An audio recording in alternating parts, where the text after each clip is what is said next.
ทั้งแม่ต่างว่าเลยได้ทั้งเทิงกับมีทั้งลุมกับมีเลยทำได้มันเป็นยังไง เขาเอิ้นว่าอีหยังอันนี้ หนอพื้น ผือผือมาเฮ็ดชาติโอ้บ่น้ำตาสิไหลยังอ่ะ จะเป็นยัง บ่เป็นยังตามบ่เป็นยังคือว่าสิน้ำตาไหล ไม่ได้เป็นยังเราหยอกซื้อ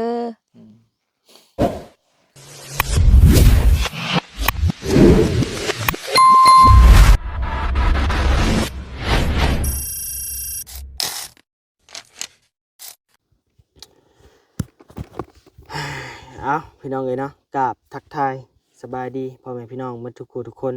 บ่ว่าสิอยู่ฝั่งลาวฝั่งไทยแล้วก็ต่างประเทศเด้อพี่น้องเด้อเนาะเปิดคลิปมาก็เห็นหน้าบ่าวนิวคือเก่าพี่น้องเอ้ยเนาะเพราะว่าอยู่ในช่องบ่าวนิวพี่น้องเอ้ย หยอกเด้อพี่น้องเด้อเนาะพอได้หัวลบเข้ามาเฮือนน้องน้อยเช่นเก่าเช่นเคยพี่น้องเอ้ยมาเยี่ยมมายามเพิ่นก่อนมื้อนี้บ่ได้มามื้อพี่น้องเอ้ยเข้ามาเยี่ยมเพิ่นช่วงบ่ายๆบ่าย3พี่น้องเอ้ยเนาะก็ยังเฮ็ดมีดอิ่มซิมอยู่มื้อนี้จักทางง่ายๆเพิ่นไปทางใดหมดพี่น้องเอ้ยยังบ่เข้ามาบ่เนาะหรือแนวใดพี่น้องเอ้ยมาก็เฮ็ดเงียบเงาอยู่เดินทางเข้ามา2คนกับบ่าวยาวพี่น้องเอ้ยเนาะนี่แหละ3คนกับบ่าวป้องนำแน่พี่น้องเอ้ยก็พากันมานั่งนี่แหละพี่น้องเอ้ยเนาะทางบ่าวป้องเพิ่นเข้าไปเยี่ยมน้องน้อยอยู่ มาได้เล่นอยู่พี่น้องมัน ออกมาได้เช้า ลองเบิ่งก่อนขึ้นแหละเนาะแต่บ่ยากอันเกียเบิ่งบ่มีรถบ่ได้ บ่มีรถ ก็บ่มีรถ เพราะว่างานมันคือแบบบ่คึกคืนคือตะกี้นะตะกี้อะมันแบบว่ามันเต็มตั้งแต่วันที่10กว่าๆนี่ มันบ่คือแล้วมันมีแต่งานทุกมื้อนี้ คือว่าซิโนเขาก็มีหลายงานเนาะงานกองเขางานนั่นนี่ ว่า มัน แต่ แหละ งานที่โน่นมีไปใช่มันก็มีแต่เนาะ แม่นล่ะงานผลก็ยังมีงาน แม่นมันบ่คือตะกี้ตั้งปีหนึงมีเทื่อหนึงเด้ แม่น ที่มีงานเนี่ยมันรถคนหลายพี่น้อง มาบัดนี้รถไฟกัน หา เนาะ เงินนำบ่ทันน่ะแล้วก็มันเป็นแบบว่าธรรมดาไปแล้ว แม่น ถึงเฮาสิพลาดงานนี่ก็ยะแต่ว่าง านหนา ยังมีงานน่ะสิมาฮอดอีก เด้อ แล้วก็คุณต้องเข้าอีกนี่ แม่นกองเขาใหญ่ซิโนอีก แม่นแต่บ้านอยู่บ้านก็บ่ถึงนี่บ่กี่มื้อบ่เกิน2-3อาทิตย์หรอกปะ เนาะก็เริ่มบ่มีไผอยากหาวปานใดมีแต่เขตนอกหาวกะบัดเขตนอกมาแล้วมันสิมาวันที่19เช้าแล้วบัดนี้ เนี่ยมันแหละ เขตเพิ่นเขตนอกเพิ่นสิวันที่20นี่เพิ่นสิมาเบิ่งคนโดดจ้องทหารเพิ่นโดดจ้องพี่น้องเอ้ยโดนล่มมาแหละ ถ้าเพิ่นนั่นจอดเพิ่นก็ต้องจอดทั้งตัวหน้าใกล้ๆก่อนบ่ได้ แม่นแน่นอนแหละ เป็นอะไรล่ะ กับเพิ่นก็ยังบ่ทันได้ลัดนะบ่ทันได้รถอันลัดว่ารถเข้าบ่ได้นะ แม่น เพิ่นขี่เข้าเลยนะ แม่น ขี่เข้างานเลย เพิ่นขี่รถจักรรอเลยเห็นบ่ แม่น เพราะว่ามันก็โอ้คนขายเครื่องก็ยังบ่ได้ขายปานใดหรอก แม่น คือสิพอได้ขายเล็กน้อย เดี๋ยวว่ามันผิดกับเฮาคาดอยู่พี่น้องเอ้ยปีนี้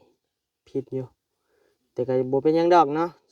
ลงทุนไปก็5ล้านแล้ว5ล้านก็ได้อยู่เบิ่งก่อนพี่น้องเอ้ยเนาะถ้าว่ารูปก็เป็นบทเรียนคะแนนว่าได้ก็เป็น เป็นประสบการณ์ ประสบการณ์ใหม่ แม่น ๆ ก็เบิ่งกันนั่นแหละ แต่ว่าตัวไปไกลบ่นิวเฮ็ดนะโอ้ยม่วนๆพี่น้องเอ้ยเนาะ ได้เงิน ม่วนได้เงิน ปีนี้กลับบวกว่าหลายคนมี4คนเด้พี่น้องเอ้ยบ่นิวบ่ยาวบ่ตูนบ่ไรแล้วบัดนี้สมมุติว่ามันได้จุดพื้นอยู่แต่ว่าเป็นห่วงแต่ว่ายันมันได้น้อยเลยก็ยันแบบได้น้อยนะพี่น้องเอ้ยมันผิดหวัง หน่อยบ่หน่อยก็เฮาตั้งใจไว้เด้ก็อย่ามันบ่ยากหรอก ขอแต่บ่ลงทุนแล้วก็พอแล้วตอน แม่ ขอแต่กระยามันนะ พอมีสีสันเพิ่มเติมเนาะ แม่นยังไงก็บ่หาดุบ่ได้จกอันเจ้าของออกมาใครอยู่นะกระยามันนะแต่ว่า ได้อยู่ดอกทุนนะตามเบิ่งได้ตามขาดหมายเบิ่งแต่ก็เบิ่งน้ำรถน้ำราง บุญเฮาบ่มี บางเมืองหมู่เฮ็ดแต่ละคนบ่ได้ แม่น เขาจะมาเฮ็ดบ่ได้ก็ถือว่า บุญบ่มี บ่มาทางนี้แหละ บ่แม่นแนวแหละ บ่แม่นแนวทางเฮาแล้ว โอ้ฟาดมาได้กำไรคนละ5ล้านนี่ว้ายเจ้าสิเอารถเข้าในได้เด้ติกำไรคนละ5ล้านนี่กำไรคนละล้านนี่ก็ยังพอแห้งเลยนะ มันเลือดเตือดอยู่ได้นี่อันคนละ5ล้านนี่ ได้คนละ2ล้านไป2ล้านนี่ก็โอ้ยยังบ่แฮงนะ เนาะว่าเรื่องธุรกิจเด้อพี่น้องเด้อจังหน่อยพี่น้องสิจังหน่อยพี่น้องสิงงว่าเว้าเรื่องหยังเด้เนาะพี่น้องเนาะเว้าเรื่องธุรกิจภาครถเฮาแล้วพี่น้องเอ้ยก็ยังคิดอยู่เด้คิดย่ำบ่ได้ทุนคืนแต่ก็การลงทุนพี่น้องเอ้ยเนาะ ต้องมีความเสี่ยง ต้องมีความเสี่ยงขนาดว่า7 ทีระดับประเทศเพิ่นลงเพิ่นก็ยังมีการลบนะมันก็เบิ่งไปเนาะ สี่นะ4ล้านล้านปลายจริงๆแต่ว่ามันก็บ่ปานนั้นติสมมุตินะคือว่ารูปมันนะ แม่น ว่าสิบ่มีคนมาจอดนำเขาจัดการเลย เนาะสิรูปข้างรูปแน่ติกันรูปอริยรอก็จกใส่กับบ่หมดคนละ5-6แสนดอก บ่ฮอดทุนดอก อืม คิดว่านะ คะแนนมันรูปกะหากบ่รูปดอกบัดนี้อ่านเกมเบิ่งนี่ได้ตามประสบการณ์ที่บัดนี้เคยเห็นมาก็พวกบ่รูปได้ แต่ว่าทุกงานเฮาลงทุนเด้เฮาลงทุนกับเสียค่าที่ไปเฮาจ่ายเงินไปแล้วนะ ก็ตามที่ประส แต่ บ มัน การณ์ แม่น เฮาเคยไปจอดรถก็มันก็เห็นอยู่พอได้อยู่ แม่น ก็เบิ่งนะปีนี้เฮาบ่อยากว่าไปก่อน มันบ่อยากว่าไปก่อนแต่ละปีมันบ่คือกันพี่น้องเอ้ยเนาะเว้าง่ายๆแล้วของมันเก่าๆเลยเพิ่นก็อยากห่างหายเด้แต่ว่าเพิ่นโดดจ้องนี่แหละคนมักมาเบิ่งโดดจ้องส่วนหลาย ก็คือเฮาว่า โดดล่ม งานมันมีแต่งานพี่น้องแต่งานมันได้เป็นเรื่องธรรมดาไปเลย แม่น โอ้ตะกี้เพิ่น ตะกี้ฮะเซโนนี่ปีหนึ่งมี2 งานพี่น้องเอ้ยบุญที่2กับบุญที่20หลักๆเลย เพื่อสิได้ลิ้น บุญดิ โอ้ยการรอคอยนี่หึงคือหยังนี่ โดยมาบุญน่ะได้ปืนเก็บเมื่อบ้านเลยครับดีใจเลยนะเนาะกับขี่สไลเดอร์ แม่ตะกี้ขนาดบุญงานบุญที่จะเข้าซื่อก็ยังม่วน แม่ บ่ได้ บ่ได้เห็นบ่ได้ไปเบิ่งซับ แม่ไปก็บ่ได้อยากไป ขณะเพิ่นเอาหมอลำเรื่องลงบางใหญ่ยังบ่ได้ไปเหยียบบุญเลย โอ้ตะกี้นี่เราได้เห็นบุญอยู่สุดแล้วไปตุ่มไปโฮมกันอยู่งานบุญโอ้ยไปนั่งโอ้ร่มกันเด่นน้ำกันตะกี้ก็ไปนั่งเลาะไอ้ชื่อก็ม่วนเนาะ คือว่าบุญบ้านเจ้าบ่ของเขาวันที่หยัง ไอ้บ่ฮู้แต่ว่าบ่โดนเนาะประมาณ2-3 เฮาอยากเฮ็ดโรงทานอยู่พังเบิงเนาะเพราะว่าทางอยากเฮ็ดอยู่อยากเฮ็ดบุญอยู่เฮ็ดโรงทานนะเอาน้ำชงบ่แล้วก็ขนมแมวหั่นนะพังเบิงเว้าไปก่อนบ่ได้พี่น้องเอ้ยบัดฮอดมื้อมาเฮาบ่มีเงินเด้ซะ ไอ้ก็ตะกี้ก็มีตลอดตะกี้พวกของทานน้ำแจกน้ำมีทุกปี เนาะ นี่ปีกายนี่บ่มีปีกาย เนาะ ปีกายนี่บ่มีหยังปีนี้ก็ยันแต่บ่มีหยังพี่น้องเอ้ย เพราะว่าอยากเฮ็ดอยู่พี่น้องเอ้ยแต่ว่าคือเงินอัน ก่อนจะเฮ็ดตะกี้นั่นแจกทุกปีไอ้นะจักน้ำบ่จักไหนแจกทุกปีแจกตล เนา อด ะ แต่พอตกมาปี2 ปีนี้ยันบ่มีแล้วบ่มีทุนพี่น้อง คันเฮาสิเว้าไปก่อนก็บ่ได้เพราะว่าเงินเฮามันบ่คงที่นะ เนาะ ว่ามื้อนี้เว้าได้อยู่ตอนมีเงินนี่พี่น้องเอ้ยแต่ว่าบัดฮอดมื้อมันบ่มีเงินแล้วสิผิดคำเว้านะต้องพังเบิ่งฮอดมื้อมันก่อนบัดนี้ก็ได้จะเฮ็ดอยู่เอาโอเคพี่น้องเอ้ยเดี๋ยวจักหน่อยจังสิเข้าไปเยี่ยมไปยามน้องน้อยเพิ่นนะพี่น้องเนาะพังบ่นิวหลายกับบ่ยาวนี่ก็คือสิเมื่อยแล้วแหละ เด้อ อิ่มแน่พี่น้องเอ้ยมื้อนี้ เป็นหวัดเอานะฮ้อนหรือเป็นหวัด ทั้งวัดทั้งไอ้นะ เอาโอเคพี่น้องเอ้ยเนาะเด้อไปพี่น้องเอ้ยเดินทางไปหาทางบัดตุนน้องน้อยกันนะพี่น้องเนาะหากันเห็ดหยังว่าหยังกันตัวโอ้สัตว์เห็ดหยังกันน่ะ โอ้ยอยากตามเห็ดจับนะลูก อะไรเกาะ ตามเห็ดชาติก็สิเป็นในบ่อแล้วลูกเอ้ยแม่ ตามธรรมชาติแล้วก็ แม่สิเป็นนั้น จะไปหามาบ่อน หาชื่อเขาเจ้าแล้วลูกเอ้ยน้องต้องเห็นแล้วนะนี่ บ่ไปชื่อเขาสิมาเห็ดเป็นศาสตร์ สิมาเห็ดเป็นชาติ เอ้าศาสตร์อยู่เทิงศาสตร์นี่บ่แม่นบ่เจ้าเห็ดเอง แม่นั่นแหละลูกหากแม่อยากเล่า ห่าน อยากล้มอีกเด้อ ก็เห็ดเป็นอยู่ เห็นยังลองเบิ่งลูกเอ้ย อืม นี่จะนับท่าจีกันเด้อเด้อ เอารถเห็ดรถเบิ่งเพิ่นเห็ดในใดพี่น้องเลย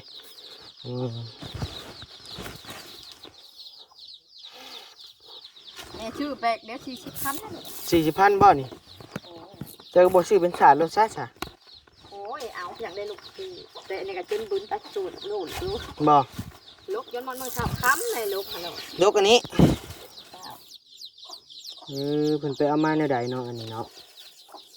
ลูกในน้ำปิ่งพยายามปิ่งสวยหอยปาดแม่แล้ว โด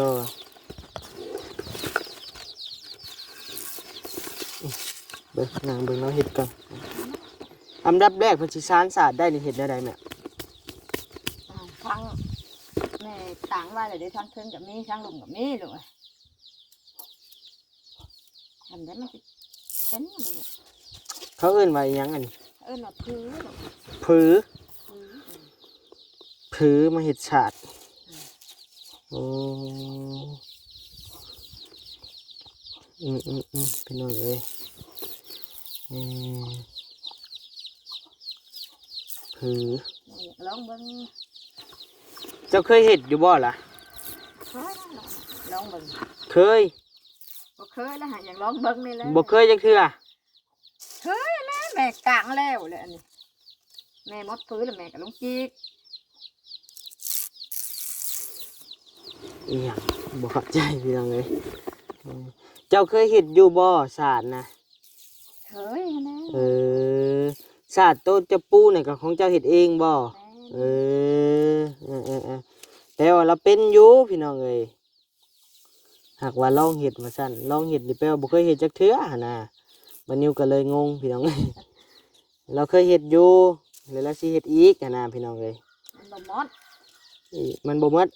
มันบ่มดของแม่น่ะแม่เฮ็ดเอง โอ้อันนี้บ่เบิดแล้วเจ้าสิเฮ็ดอีกพี่น้องเอ้ยซื้อเขา40,000 40,000 โอ้ ค่ารถอีกลูกเอ้ย ซื้อมาแต่ดงเห็นบ่ ซื้อมาจะน้องลงเห็น ลงไปเอาเอง ลงเอาเองนั่นลูก โอ้พี่น้องเอ้ยนี่แหละผู้เฒ่าอยู่ไห้อยู่หน้าพี่น้องเอ้ยบ่มีแนวเฮ็ดก็นั่งหาแนวนั้นแนวนี้เฮ็ด มันสิไปบ่ได้เด้เด็ดบัดนี้ ไปใช้ มันสิไปหาแนวกินก็บ่ได้หาแนวขายก็บ่ได้ลูก บ่มันแดดบ่มีบ่ มีหักแต่ไปบ่ได้ลูกมันเด็ดเพิ่ม โอ้ อื่นเอาปุ๊บ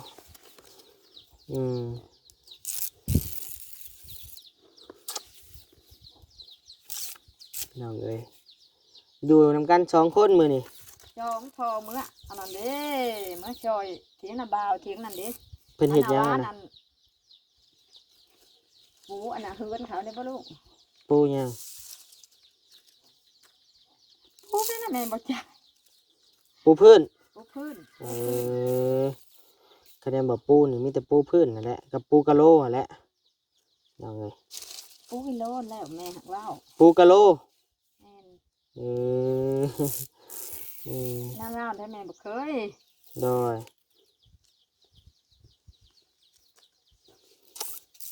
บรรยากาศก็ร้อนพี่น้องเอ้ยเนาะมันมืดยามหนาวแล้วบ่หรือแนวใดหรือว่ายังสิหนาวอี ปู กอ จะ ยู่ ให้มันฮ้อนนี่ อยากให้มันร้อน เป็นยังคืออยากมันร้อน ฮ้อนจักน้อยจำนี่หนาวอะไรจนด่าปลูกหยังก็บ่เป็น บ่ใช้ชวนพักนี่ยังบ่เฮ็ดนานบ่ น้องน้อยเฮ็ดอันเด้ ขุดแล้ว ครบได้ลูก ขุดนานแล้วบ่ ครบนานแล้วจ้ะ โอ้ไผพาขุด มันแรงนั่นแหละขุด เพิ่นเองบ่ ลูกเอ้ย หักเลยตัวนี้ ฮักกะยามันลูกมันปูบ่ได้ใส่น้ำมันก็พลอยแบบนี้แหละ อืม น้ำไปใส่น้ำเอาใส่ เราต้องแช่น้ำไว้ก่อน ใส่น้ำไว้แล้วลูกเอาน้ำหดแล้วก็มันอันนั้น อืม มันบ่มีมีดมันก็เป็นอันนี้นะลูกจิกอะ โดย คือมีมีดน้อยๆแล้วมันจะ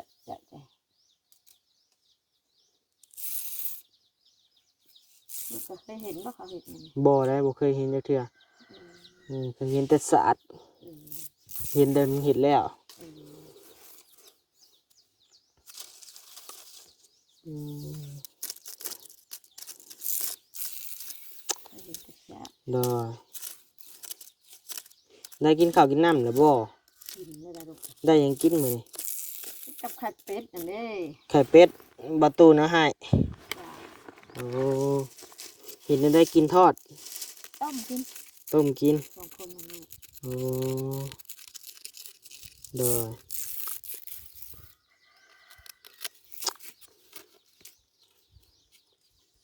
มิดอิมซิมพี่น้องเอ้ยเนาะมื้อนี้บรรยากาศก็ได้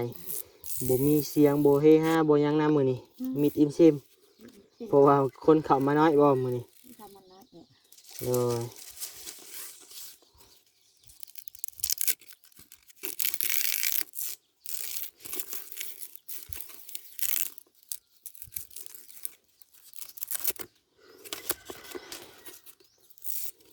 ทำแม่จีนย้ำมันเช้าแล้วมันเป็นเซียนอันนี้ไม่อยากเป็นเซียนเลยจีนย้ำกลางเวนนี่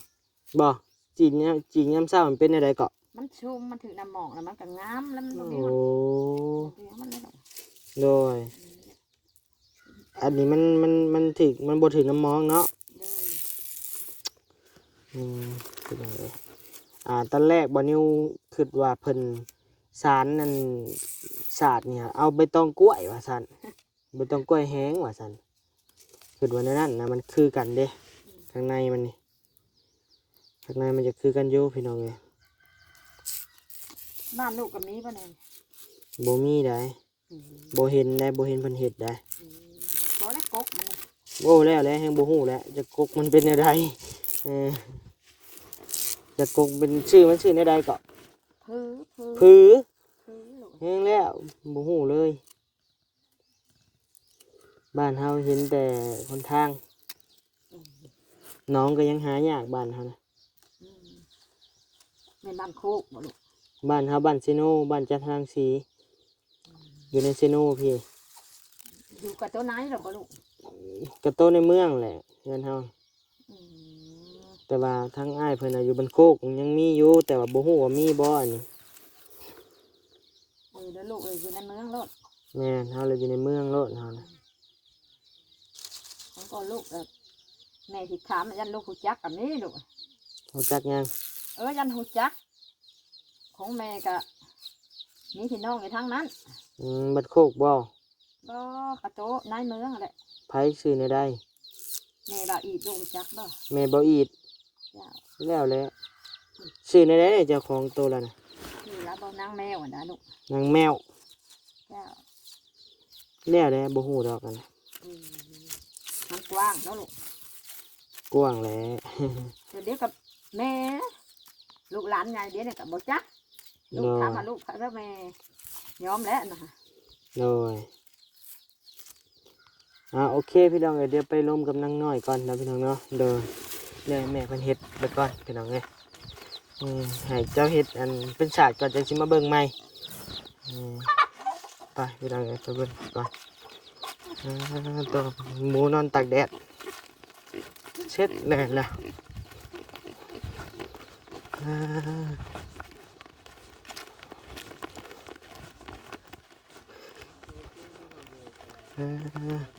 ใช่พากันเห็ดหยังอ่ะนะเอาไง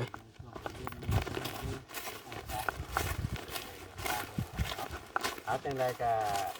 ไปปิดคลิปบ่ สู้ๆและบาดนี้ สบายดีเด้อ ใจให้โดยสบายดีเด้อทั้งน้องนิว โอ้ยนั่งเสือเวออยู่ทง เพลงนี้ต้องมาเลย มันหมดคำเว้ากับเจ้าแล้วใด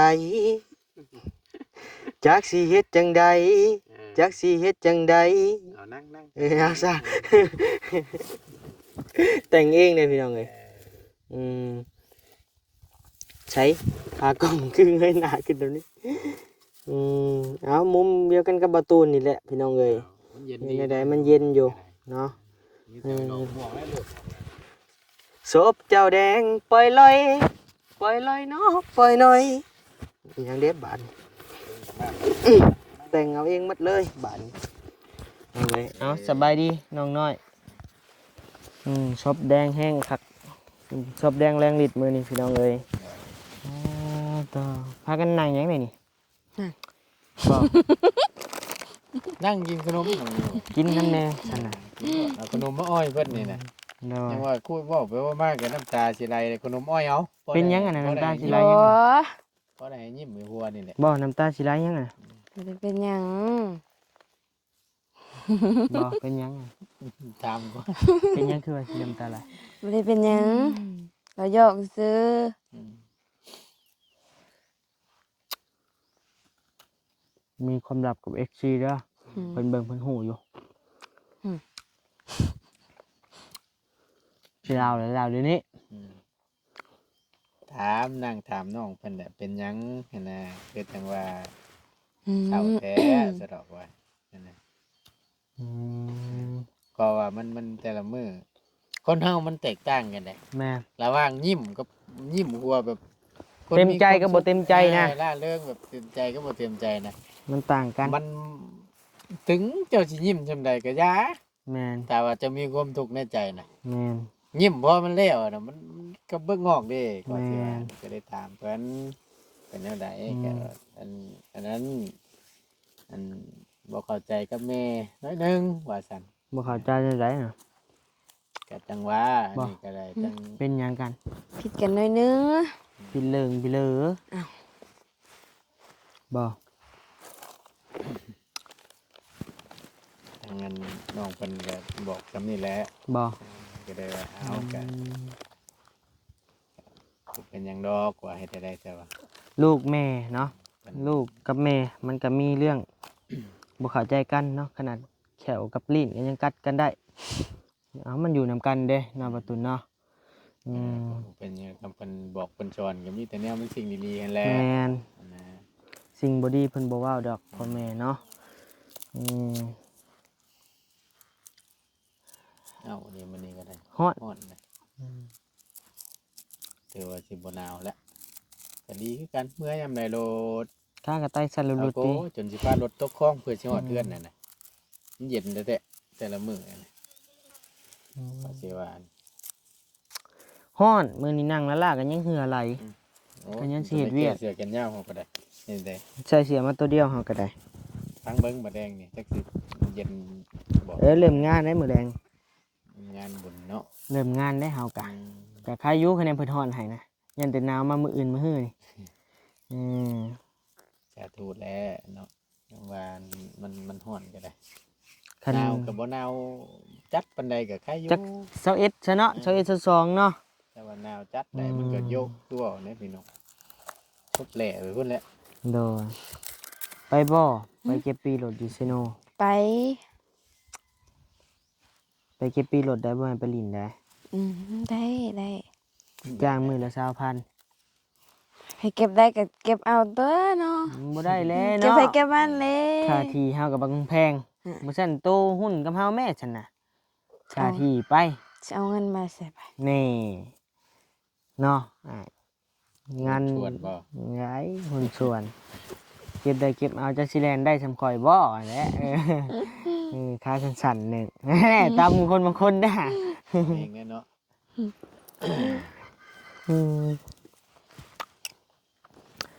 เอาพี่น้องเอ๋ยเนาะมามื้อนี้กับบ่มีหยังพี่น้องเอ๋ยเข้ามาเยี่ยมมายามน้องเพิ่นซื่อๆพี่น้องเอ๋ยก็สิได้ออกมือเวียกมืองานแหละก็บ่มีคำปากคำเว้าหยังหลายเด้อพี่น้องเด้อเนาะ